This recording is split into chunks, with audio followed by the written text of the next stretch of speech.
మౌ, నా చేతిలా డబ్బుని ఎదజల్లేస్తుండా? నీ మనవళ్ళు వాళ్ళ పెళ్లాలను తీసుకుని సినిమాలకి షికార్లకి పోవాలని అడిగితే తాళాలు చేతికిచ్చి మీకు కావాల్సినంత డబ్బు తీసుకోండ్రా అనేసిన. అంతా నాకు తెలుస్తుంది గాని నేను నా కంట్రోల్లో లేను. ఆ మందు త్వరగా ఇమ్మా. తెచ్చినావా లేదా? విరుగుడు మందే కదా, తెచ్చినా. అమ్మా, అసలు ఈ మందు కోసం ఎక్కడెక్కడ తిరిగాను, ఎన్నెన్ని కష్టాలు పడ్డానో తెలుసా? మౌ, నువ్వు పడ్డ కష్టం ఈడెవరికి అవసరం లేదు గానీ నాకు కావాల్సింది మందు. నువ్వేం సాధించావని గొప్పలు చెప్పుకునే సమయం కాదు ఇది. తీ. ఇదిగో చూడు.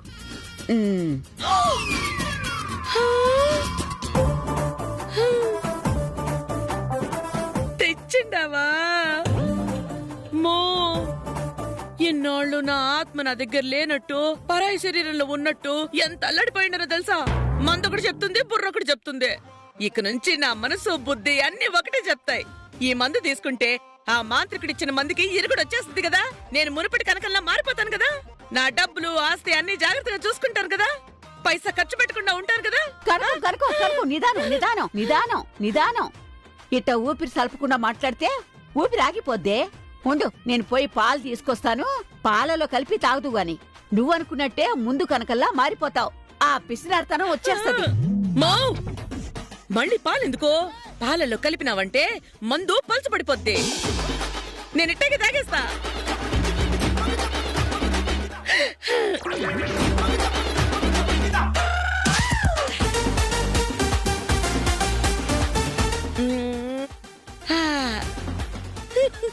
తాగేసిండా? మో, మందు గ్యారంటీగా పనిచేస్తుంది కదా? పనిచేస్తదే. ఈ మందిచ్చినోడేం సామాన్యుడు కాదు. ఆ మాంత్రికుడు ఉన్నాడు కదా, వాడికి గురువు వీడు. వాడి వయసు 90 ఏళ్లుంటాయి ఇప్పుడు. మా 90 ఏళ్ళంటే మందు కరెక్ట్ గానే ఇచ్చిండా? అంత ఎక్స్పీరియన్సే. 90 ఏళ్లోడైనా చూసేదానికి 60 ఏళ్లలాగా బలిష్టంగానే ఉన్నాడు. వాడిప్పుడు నిత్య యవనంగా ఉండడానికి మందు కనిపెడుతున్నాడంట. అవునా? ఆ మందు కూడా తీసుకుందామమ్మా. దానికి ఖర్చు అవుతే? అయితే అయిందలే ఖర్చు. నిత్య యవనంగా ఉండొచ్చు కదా. మా మా అబ్బా, అమ్మా, తల తిరుగుతున్నట్టుంది. మందు పనిచేస్తుందేమోనే. అవును, అదే. అమ్మా అమ్మా కనుకో. అమ్మా అమ్మా, నాకు నరాలన్నీ జివ్వు జివ్వు అని లాగుతుండే. నా వల్ల పట్ల కళ్ళు తిరుగుతా ఉండాయి. అమ్మా అమ్మా అమ్మా అమ్మా, నేను పడుకుంటుండా. పడుకో పడుకో. అమ్మా, ఆ మందు పనిచేయడం మొదలుపెట్టిందన్నమాట. తెల్లారికల్లా నువ్వు పాత కనుకో అయిపోతావు.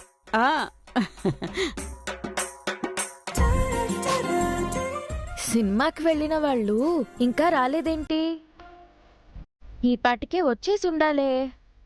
ఇన్నాళ్ళు అత్తగారిని ఇంటిని మార్చడం కోసం పిసినారితనం చూపిస్తూ ఎవరికీ సరైన తిండి కూడా పెట్టలేదు. అందుకే ఈరోజు అందరికీ నచ్చిన ప్రతి వంటకాన్ని చేశాను. వాళ్ళొచ్చి కూర్చొని హాయిగా నచ్చిందల్లా కడుపారా తింటే నాకు తృప్తిగా ఉంటుంది.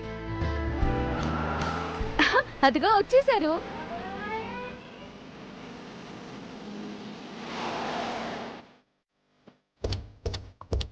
అబ్బాబాబాబాబాబా, ఎంజాయ్మెంట్ అంటే ఎంజాయ్మెంట్ రా. సినిమా అదిరిపోయినది కదా. అవునరా, మీతో పాటు సినిమాకి వచ్చిన దానికే స్ట్రెస్ అంతా పోయి చాలా రిలాక్స్డ్గా ఉండా. ఇప్పుడు పోయి హాయిగా నిద్రపోవచ్చురా. రే సరేరా, నేను పడుకుంటా ఉండా. ఒక్క నిమిషం ఆగండి. మీకోసం మీకు నచ్చినవన్నీ వండి పెట్టాను. ప్రతి ఒక్కళ్ళకి ఏమేమి ఇష్టమో అవన్నీ చేసి పెట్టి మీరు వస్తారని కాచి కూర్చున్నా. వెళ్ళి కాళ్ళు చేతులు కడుక్కురండి, భోంచెద్దురు గాని. రే గోవిందం, నీ పెళ్ళంగారికి అధికారం చేతి నుంచి పోగానే మళ్ళీ మనకు మస్క కొట్టే మామూలుగా కలిసిపోవడానికే ప్లాన్ చేస్తున్నట్టుండదురా.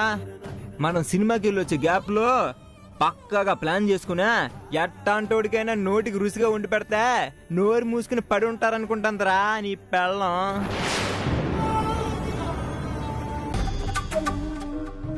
ఏంటి బాలాజీ అలా మాట్లాడతావు? నేను నిజంగానే మీ అందరికీ నచ్చినవి వండి పెట్టాలి, మీరు తింటుంటే అది చూసి నేను ఆనందించాలని చేశాను. చాలు, కనీసం ఉప్మా కూడా ఉప్మాలాగా చేయకుండా గంజినీళ్లు పోసి ఇన్నాళ్ళు మా కడుపులు మార్చింది దేనికోసమో ఎందుకోసమో తెలుసు. ఈ రోజు నీ పెత్తనం పోయి నీ చేతిలోకొచ్చిన తాళం గుత్తి చేజారిపోయిందని నిన్ను మేము తప్పుగా అనుకోకూడదు, గొప్పగా అనుకోవాలి అని వంట డ్రామాలు మొదలు పెట్టావా? పూరి, నువ్వు మాట్లాడు బాకు. నీతో పాటు నేను కలిసి పుట్టానని తలుచుకుంటేనే నాకు సిగ్గుగా ఉంది. ఏం చేస్తాం, అసలు రంగు బయటపడిపోయిన తర్వాత మళ్ళీ కొత్త రంగులు పూలుకొని వేషం చూపిస్తుంది. కానీ అసలు వేషం తెలిసిపోయిన తర్వాత ఎన్ని రంగులు పూసుకున్నా మనకు ఒరిజినల్ మొహమే కదా కనిపిస్తుంది. లాభం లేదని చెప్పరా గోవిందో. ఇంకా ఈ డ్రామాలు నమ్మేదానికి ఎవడు సిద్ధంగా లేడు ఇక్కడ. సరే, మీరు నా గురించి ఎన్నైనా అనుకోండి, నేనేంటి అనేది నా మనసాక్షికి తెలుసు. అన్నం కోసం మనం ఎదురు చూడాలే తప్ప అన్నం మన కోసం ఎదురు చూడకూడదు అంటారు. చాలాసేపటి నుంచి మీకోసం భోజనం ఎదురు చూస్తూ ఉంది. వచ్చి భోంచేయండి. ఏం అక్కర్లేదు తల్లి, మేము సంతోషంగా సినిమా చూసి సరదాగా ఓ పెద్ద రెస్టారెంట్కి పోయి కోరిందల్లా లక్షణంగా తినేసి వచ్చినాం. మా కడుపు నిండిపోయింది. ఇప్పుడు నీ మాటలు వింటుంటే ఇంకా నిండిపోయింది. మాకేం భోజనాలు అక్కర్లేదు, ఆ వండినవేవో తమరే ఆరగించండి. రే గోవింద్, నీకు తినాలనుంటే నువ్వు పోయి తిను, మేమేమనుకోం. రే, నాకంత కర్మే పట్టలేదురా. నేను మీతో పాటు పుష్టిగా తిన్నాను, ఇంతవరకు సంతోషంగా ఉన్నా. మళ్ళీ ఎడకొచ్చినాం, ఇంకొండదు. ఇప్పుడు మనం ఈ అన్నం తినలేదనే దాంట్లో పొద్దున నీళ్లు పోసి సద్దన్నం పెట్టడమో, లేకపోతే దిష్టి నిమ్మకాయలు తీసి పులుసు కలిపే పొద్దున్న లెమన్ రైస్ చేయడమో చేస్తదేమో. అట్లాంటి ముష్టి కూడి తినాల్సిన కర్మ మనకు లేదు. రాయల్ ఫ్యామిలీ, రాయల్ గా తింటామని చెప్పు నీ పెళ్ళానికే. పూరే పద పోదాం. గుడ్ నైట్ రా గోవింద్. లక్క, నువ్వు పోయి డ్రెస్ చేంజ్ చేసుకోపో, నేను అమ్మ దగ్గర పోయేసి వస్తా. అట్నే.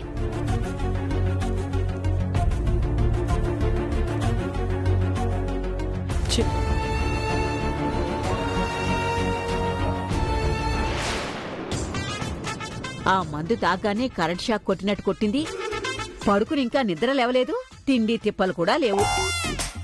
మా మో ఆ ఏందవ్వా, అమ్మ అప్పుడే పడుకొచ్చిందా? తినకుండా తినిందా లేదా? యాడ తినిందిరా? అయినా ఏముంది తినేదానికి? నాకు తెలుసు, అందుకే అమ్మ కోసం నీకోసం స్పెషల్ గా ఒకటి పట్టుకొచ్చిన. అవునా? మా నాయనే ఎంత మంచోడివో నువ్వు. నా మంచితనం ఇంకా ముందు ముందు చూద్ది కానీ ముందు అమ్మని లేపు. కనకం, కనకం, తిరుపతి వచ్చాడులే. ఏంది ఇంత మొత్తం నిద్రపోతుంది అమ్మ? కనకం, లే కనకం. చూడరా నిద్ర లేవడం లేదు. మో మో, ఎందుకు నిద్ర లేవట్లేదు? ఏమైంది అమ్మకి? మో మా లేమా, మా భయంగా ఉండదు మా, లేమా మా. కనకం, కనకం, అయ్యో మా లేమా. ఏమైందో దీనికి? మా మందు తాగి. మందా? ఏందా మందు? ఏం లేదు, ఏం లేదు, అది అట్నే పడుకోని ఉండాది. లేపు లేపు. మా మా లేమా, మా నీకోసం 500 రూపాయలు పెట్టి బిర్యానీ తీసుకొచ్చిండా, లేమా తిందు గాని. ఓలమ్మో, ఏంది బిర్యానీ తీసుకొచ్చినావా? అవునమ్మా, నీకోసం తీసుకొచ్చిన, తినుమా. ఏం తిట్టబడిపోయినావు? అదట్టున్నీరా. బిర్యానీ ఎంతన్నా? 500. బిర్యానీ 500? మరి మనం ముష్టి ఫ్యామిలీయా, రాయల్ ఫ్యామిలీ, అందుకనే రాయల్ గా బిర్యానీ తీసుకొచ్చిన. బిర్యానీ మాత్రమే కాదు, వాటర్ బాటిల్ కూడా తీసుకొచ్చిన. ఒక్క నిమిషం. వాటర్ బాటిల్ దేనికిరా? ఇంట్లో నీళ్లుంటాయి కదా. మో ఇదేమన్నా మామూలు నీళ్ళు అనుకుంటున్నావా? బాటిల్ ఎంతో తెలుసునా? 200 రూపాయలు. 200? 1 లీటర్ కూడా ఉండదు. 200 రూపాయలు? అవునమ్మా, ఈ మామూలు నీళ్ళు అనుకుంటున్నావా? రాయల్ గా వాటర్ బాటిల్ కూడా తీసుకొచ్చిన, స్పెషల్ వాటర్. పెద్ద పెద్ద సినిమా స్టార్లంతా ఈ నీళ్ళే కదా తాగేది. మనం మాత్రం వాళ్ళకంటే ఏం తక్కువ. అందుకే నీకోసం పట్టుకొచ్చిన. ముందు ఈ బిర్యానీ తిని మంచినీళ్ళు తాగు. 500 రూపాయల బిర్యానీ, 200 రూపాయల వాటర్ బాటిల్ అంటే నాకు కళ్ళు తిరుగుతుండాయిరా. అమ్మా, నా కళ్ళు తిరుగుతున్నాయి. కరగో, అయ్యో కరగో. ఒరే మొహా నీళ్ళు చల్లరా. అయ్యో, దు, దు, దు, దు. ఆ బాటిల్ ఇటీ. ఈ బాటిల్లో నీళ్లు మొక్క మీద చల్తానంటావేంద్రా? 200 రూపాయలు. ఊరే, మీరు సినిమాకి పోయేటప్పుడు డబ్బులు అడిగితే బీరువా తాళాలు ఇచ్చిండాను కదరా. ఎంత తీసుకున్నారో, ఎంత ఖర్చు పెట్టినారో? ఎంతమ్మా? జస్ట్ 8,000 అయింది అంతే. 8,000? నా గుండె కలుక్క ఉంది కదరా సామే. గుండెపమ్మా, పద హాస్పిటల్కి పోదాం. ఎంజోగ్రాము, మిల్లీగ్రాము, ఆ గ్రామ్ ఈ గ్రామ్ అని చెప్పి అన్ని గ్రాములు తీసేస్తారు. టెస్టులు చేశారంటే అన్ని ప్రాబ్లమ్స్ సాల్వ్ అయిపోతాయి. పదమ్మా, మంచి హాస్పిటల్కి పోదాం. 1,00,000 2,00,000 ఎంత ఖర్చైనా పర్లేదు. వద్దురా, ఈ గుండె కట్టిదే ఎంతకైనా తొట్టుకుని నిలబడుద్ది. ఇంతకీ అంత డబ్బు ఎందుకు ఖర్చు అయిందిరా? 10,000 తీసుకుపోయినా 2,000 మిగిలింది. ముష్టి 8,000 కదమ్మా. అయినా మేమేం వేస్ట్ ఖర్చు పెట్టలా. సినిమా టికెట్లకి, రెస్టారెంట్కి, బయట తిరిగిన పెట్రోల్కి అంతా కలిపి 8,000 అయింది. నెక్స్ట్ మనం పోయేటప్పుడు పెద్ద స్టార్ హోటల్కి పోదాం. ఒక 20-30 ఖర్చు అయినా పర్లా. ఆ మిగిలిన 2,000 ఆడరా? 2,000 చిన్నోడి దగ్గర ఉండేమ్మా. ముందవి తీసుకొచ్చి బీరువాలో పెట్టో. సర్లే అమ్మా, మేమేం దుబారా చేయంలే. ఏదైనా తినేదానికి, లేదంటే మాకేదైనా అవసరమైన దానికి ఖర్చు పెట్టుకుంటాం. నువ్వు తిను చక్కగా. ఏంది, మీ వాడైతే బిర్యానీతో పాటు మటను, పీతలు, రొయ్యలు కూడా తిన్నాం. నువ్వు కూడా వచ్చి ఉండాల్సింది మాతో పాటు కలిసి సినిమాకి. మిస్ అయిపోతుంది. ఎరా, పీతలు, రొయ్యలు, మటను మీరు మాత్రమే తిని మా కొట్టి బిర్యానీ తీసుకొచ్చావా? అప్పటికి టైం అయిపోయిందవ్వా, దొరకలేదు. లేకపోతే ఆ పార్సల్ కూడా తీసుకొచ్చుంటా. దానికి ఇంకో 3,000 ఖర్చు అయి ఉండేది, అంతే కదా. ఊరే చాలరా, నువ్వు బిర్యానీ తెచ్చిందే చాలు. ఏంటో అమ్మ చిన్న చిన్న ఆటికి తృప్తి పడిపోతా ఉంటది. సరేమా, మీరు తృప్తిగా తిని హాయిగా పడుకోండి. వస్తా. కనుకో, ఈ బిర్యానీ చూడు, మూత తెరవకుండానే నోరు ఊరిపోతుంది. 500 బిర్యానీ అంటే ఎంత బాగుంటుందో తెలుసా? మామా, 500 పెట్టి బిర్యానీ తెచ్చుండాడు. 500 ఖర్చు పెడితే మనం 3 పూట్ల తినచ్చు మా ఇంట్లోనే. అమ్మమ్మో, వీళ్ళు డబ్బులు తీసుకుపోయి 8,000 ఖర్చు పెట్టిండారట. నువ్వే కదా డబ్బులు తీసుకోమన్నా, అందుకని తీసుకెళ్లి విచ్చలవిడిగా ఖర్చు పెట్టేశాడు. ఎంతెంత డబ్బులు అయిపోయిండయినాయి. పోతే పోయి లేవే, బిర్యానీ తిందాం. మో, 500 రూపాయల బిర్యానీ ఒక్క తూరుగా తినాలంటే మనసు రావడం లేదు. ఊరికే 2 ముద్దలు తినే దాచిపెట్టుకుందాం. మిగిలిన రేపు కొంచెం, ఎల్లుండి కొంచెం తిందాం. ఒసే ఒసే, ఇది రేపటికల్లా పాచిపోద్ది, తినేద్దాం.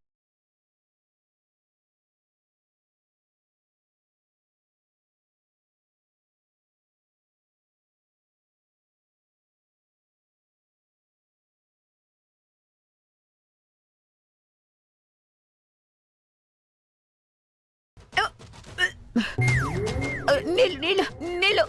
మో, ఈ నీళ్లు 200 రూపాయలు. ఈ మొత్తం అట్నే తాగేయకూడదు, ఒక్కొక్క చుక్క తాగాల. ఒక్క చుక్క తాగి ఇటివ్వు. ఈ బాటిల్ సంవత్సరం అంతా తాగాలి. చల్ చల్ చల్ చల్ చల్. 200 రూపాయలంటమా, 500 రూపాయలు పెట్టి బిర్యానీ తెచ్చిండాడు. నాకెట్టా మనసొచ్చిందా డబ్బులు ఇయడానికి?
నేను మీ పక్కన పడుకుంటే మీకెంత ఇబ్బందో నాకిప్పుడు బాగా అర్థమైంది. మీకు ఇబ్బంది కలిగించను.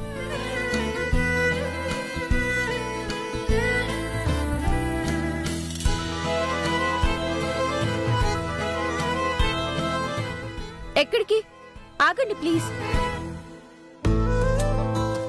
అసలు మీరు నా ఉనికినే తట్టుకోలేకపోతున్నారని చాలా బాగా అర్థమవుతుంది. మీరు నా ఉనికినే తట్టుకోలేకపోతున్నారనే విషయాన్ని తలుచుకుంటేనే నేను తట్టుకోలేకపోతున్నాను. నేను లేకుండా మీరు ప్రశాంతంగా సంతోషంగా ఉండగలరని అనుకుంటే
తర్వాత నిన్నటి నుంచి హ్యాపీగా ఉన్నాం. ఈరోజైతే ఇంకా హ్యాపీగా ఉన్నాం.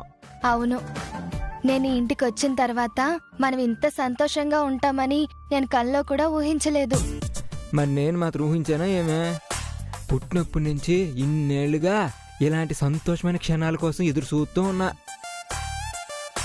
ఇప్పటికమ్మ అందరినీ అర్థం చేసుకునే మనకు కావాల్సినట్టుగా ఉండేదానికే, కావాల్సినట్టు ఖర్చు పెట్టుకునేదానికే కావలసినంత స్వేచ్ఛ ఇచ్చిందే. చూడు, ఇప్పుడు మనం అమ్మకి చెప్పేసేసే సినిమాకి పోయినామో, షికార్లకు పోయినామో, ఏళ్ళకి ఏళ్ళు డబ్బులు ఖర్చు పెట్టినామో చాలా హాయిగా ఉండదు. దేనికైనా అదృష్టం ఉండాలంటారా? మీ చెల్లికి ఆ తలరాతలే. చూడు, అత్యాసకు పోయే మొత్తం పెత్తనం చేతికి తీసుకునే అందరినీ జుట్టు పట్టుకుని ఆడించాలనుకుండదే. ఇప్పుడు చూడు. ఏం చేస్తాం, దానికి ఇట్లాంటి పెడబుద్ధి పుడుతుందని నేను కల్లో కూడా ఊహించలా. డబ్బును చూస్తే ఎట్నే మారిపోతారు. చూడు, నువ్వు కొంచెం జాగ్రత్తగా ఉండాలా. ఇలాంటి పెడబుద్ధులు పెట్టుకోవద్దు. చిచ్చే, నాకెందుకు పడితే అట్లాంటి బుద్ధులు? ఏం మామూలు చిన్న నాటకం ఆడిందా మీ చెల్లి? ఇంత జరిగా కూడా మనందరం సినిమాకి పోయిచ్చినాక మనందరికీ భోజనాలు పెట్టి మనకు మస్కా కొట్టి మంచి చేసుకోవాలనుకున్నదే. కరిగిపోతామా? జరిగింది మరిసిపోతామా? వదిలే, ఇలాంటి పెడబుద్ధులు పుట్టిన తర్వాత దాని గురించి మాట్లాడడం నాకు కూడా ఇష్టం లేదు. మనం ఎలా సంతోషంగా ఉండాలో దాని గురించే ఆలోచిద్దాం. నువ్వే చెప్పా, నువ్వు కోరుకుంది ఏదైనా కాదనకుండా చేసేస్తా. నిజంగా? ఏ డౌటా నీకు? డౌట్ కాదు, కానీ అన్ని సంతోషాలు మన ఇష్టానికి కుదురుతాయా అని. ఎందుకు కుదరవా? మనం ఇప్పుడు ఏం కోరుకున్నా అమ్మ అంటదే. మనం ఏం చెయ్యాలనుకున్నా అమ్మ అడ్డు చెప్పదో. నువ్వు కోరుకో, నీకేం కావాలో కోరుకో. ఏం లేదు, నాకు చిన్నప్పటి నుంచి టూర్లు వెళ్ళాలని, ఫ్యామిలీ అంతా కలిసి ట్రిప్ కి వెళ్ళాలని, బాగా ఎంజాయ్ చేయాలని ఉండేది. కానీ ఎప్పుడూ అది కుదరలేదు. ఈ రోజు మనం 5గురం కలిసి సినిమాకి వెళ్లి సరదాగా బయట తిరిగి ఎంచక్కా నచ్చిన భోజనం తిని ఇంటికొస్తేనే ఇంత ఆనందంగా ఉందే. నేను అనుకున్నట్టు మనం అందరం కలిసి ఫ్యామిలీతో ఒక ట్రిప్ కి వెళ్ళామంటే ఎంత బాగుంటుంది, ఇంకెంత సంతోషంగా ఉంటుంది. అదిరిపోదా? మామూలుగా ఉంటదా? మొత్తం అంతా రచ్చ రచ్చ చేసే బాగా పిచ్చ హ్యాపీగా ఉండొచ్చు. చెప్తా, అమ్మతో రేపే విషయం మాట్లాడే అందరికి టూర్ ప్లాన్ చేయమని చెప్తా. అవునా, దానికంటే ముందా మనం ఇంకో ప్లాన్ చేస్తా. ఏంది? మన ఇద్దరం హనీమూన్ ప్లాన్ చేస్తే. ఏయ్, మనిద్దరం మాత్రమే హనీమూన్ కి వెళ్దామని అడిగామంటే బాగోదేమో. ఎందుకు బాగోదా? కొత్తగా పెళ్ళైన జంట మనం. సినిమా కూడా మన ఇద్దరమే పోదాం అనుకుంటుమే. దానికి కూడా నువ్వు మీ చెల్లితో పోల్చే నన్ను డామేజ్ చేస్తే, అందుకని అన్నని వదిని కూడా తీసుకుపోయినావు. సినిమా అంటే పర్లేదు, హనీమూన్ అప్పుడు వాళ్ళు కూడా బయలుదేరారు అనుకో, ఇంకా మనకేం ఫ్రీడమ్ ఉంటుందా? చిచ్చి, మన హనీమూన్కి వాళ్ళెందుకు రమ్మని చెప్తాం? పిచ్చా నీకు? అయితే చెప్పు, అమ్మతో మాట్లాడి హనీమూన్కి ప్లాన్ చేసేస్తా.